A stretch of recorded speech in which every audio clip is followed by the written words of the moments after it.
शनि की साढ़े साती क्या है? साढ़े साती वह समय है जब जीवन काल में जन्म राशि अर्थात चंद्र राशि से शनि 12वें स्थान पर आता है। शनि एक राशि में लगभग 2.5 वर्ष रहता है। जब शनि 12वें स्थान पर आता है तो साढ़े साती आरंभ होती है और जब जन्म अर्थात चंद्र राशि से दूसरे स्थान से निकलता है तो यह समाप्त होती है। 3 राशियों में शनि का कुल समय 7.5 वर्ष बनता है, इसलिए इसे साढ़े साती कहा जाता है।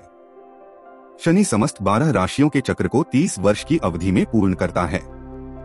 इस तरह किसी भी व्यक्ति के जीवन में साढ़े साती अधिकतम कुल 3 बार ही आ सकती है। साढ़े साती का प्रभाव एवं फल जब भी कोई ज्योतिषी व्यक्ति को यह बताता है कि उसकी साढ़े साती आरंभ हो गई है तो साधारण व्यक्ति का मनोबल यह सुनते ही गिर जाता है। वह तुरंत सोचने लगता है कि अब उस पर दुख, खून, मुसीबतों तथा कठिनाइयों का पहाड़ टूट पड़ेगा, क्योंकि साढ़े साती संबंधी साधारण लोगों के मन में कुछ इसी प्रकार की गलत धारणा, शंका एवं भय पाया जाता है, जिसका मुख्य कारण अधकचरे ज्योतिषियों द्वारा लोगों के मन में साढ़े साती संबंधी अशुभ प्रभावों की बड़ी ही भयानक तस्वीर निर्मित कर दी गई है, ताकि जहां और साढ़े साती की आड़ लेकर अपनी ज्योतिषीय अज्ञानता पर पर्दा डाला जा सके और दूसरे इसके जरिए साधारण जनता के भय का दोहन भी किया जाता रहे। यही कारण है कि जब कोई आम व्यक्ति किसी कष्ट, परेशानी, संकट में फंस जाता है तो वो यही समझने लगता है कि उसकी साढ़े साती आरंभ हो गई है।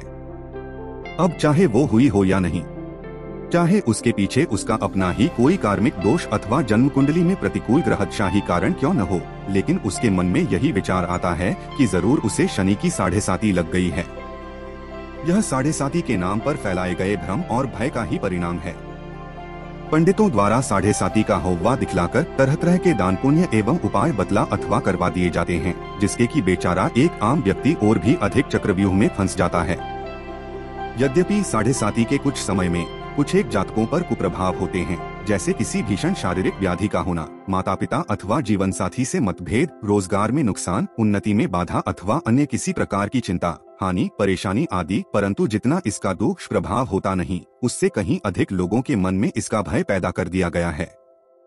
साढ़े साती आरंभ होने पर किसी प्रकार के भय की कोई आवश्यकता नहीं, बल्कि इस अवधि में स्वयं को समझने एवं आत्मबल को सशक्त बनाने का सुअवसर समझना चाहिए तथा इसके शुभ प्रभावों के संबंध में ही विचार करना चाहिए।